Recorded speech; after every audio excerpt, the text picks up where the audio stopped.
What we're going to do now is we're going to look at the agricultural revolution, part 2 of the agricultural revolution. We're going to look at the part where Harari talks about building pyramids. He talks about the ramifications of the house when he's concerned about building pyramids. He says the farmers created structures for their offspring that were close to the fields they were cultivating. And these structures had both psychological ramifications, encouraging sapiens to be more self-centered, and architectural ramifications, significantly increasing the number of artifacts. Another issue regarding pyramids is that it had the farmer start to focus on the future.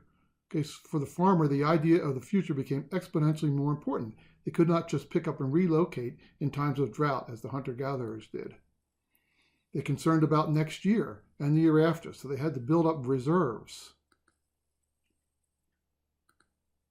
What happened when there was this surplus of reserves? Rulers and elites sprung up, taking the surplus and leaving the peasant farmer with only bare subsistence. The forfeited food surpluses fueled politics, war, art, and philosophy. That's what paid for all of these things. They built palaces, forts, monuments, and temples. They fed the tiny minority of elites, the kings, the government officials, the soldiers, the poets, priests, the artists, and thinkers, the people who fill the history books, while the 90% of the peasants still plowed the fields. Ramifications of these increases, both population and artifact increases. Well, having enough food to feed the large population in the towns and villages is not enough. The large population created a need for mass cooperation and rule-based political structures. For example, sapiens had to learn how to cooperate in large groups. Ramifications of this need for mass cooperation. But the problem is that there's just not enough evolutionary time existed between the settlement of village cities and empires for sapiens to develop an instinct for mass cooperation. So sapiens could not depend on their DNA to encourage cooperation. How was the problem solved? So the cultural substitute for this missing evolutionary instinct was the development of myths and imagined orders. Imagined orders are utilitarian in that they are not objectively real, but very necessary for sapient societies to work. Examples of some of these myths are gods, human rights, nations, laws, justice, and money. These mass cooperation networks were seldom voluntary and or egalitarian. Most have been geared toward oppression and exploitation. The vulnerability of myths and imagined orders, right? Their imagined orders are unlike natural orders, such as gravity, which is a stable order. It's not dependent on us believing in it, and will exist even if we don't believe in it. Imagined orders are always in danger of collapse. Flat Earth, bloodletting, other imagined orders have all disappeared. Imagined orders are often safeguarded by violence and coercion. Vulnerability of mass and imagined orders. Imagined orders require belief by large parts of the population, especially the rulers, elites, and security forces. So imagined orders aren't lies that the rulers and the elites and the security forces came up with. They are actually something that they really, truly believe in. An example is that modern economic system would not last a day if the bankers and investors failed to believe in capitalism, which is an imagined order. So capitalism holds up the whole economic system. How do you cause people to believe in an imagined order? How does this work? Never admit that the order is imagined, stated as sustained by an objective reality created by the gods or natural order. Educate people thoroughly in the principles of the imagined order. Statistically common behavior becomes natural. So you start to shave off the ends and focus on what's in the middle, and then everybody starts to talk about that as if it's natural. Embedded in the material world, natural orders. Weave the imagined orders into the tapestry of life. All the arts, architecture, stories, even our fairy tales contain concepts that are embedded in the imagined orders.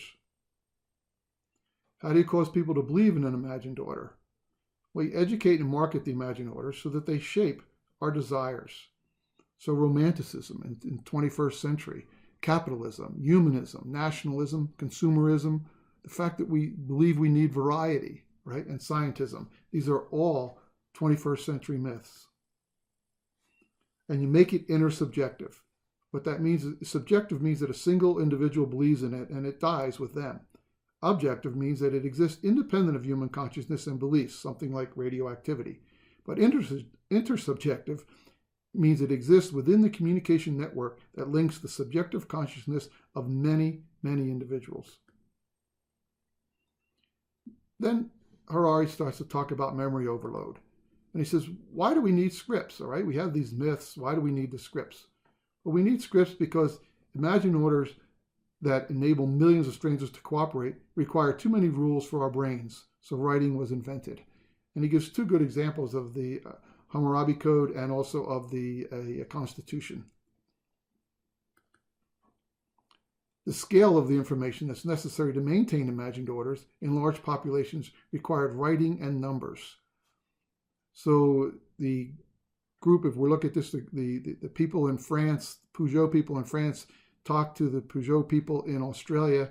The imagined orders, it requires writing and numbers in order to keep any kind of a order with regards to the information and the management of all that.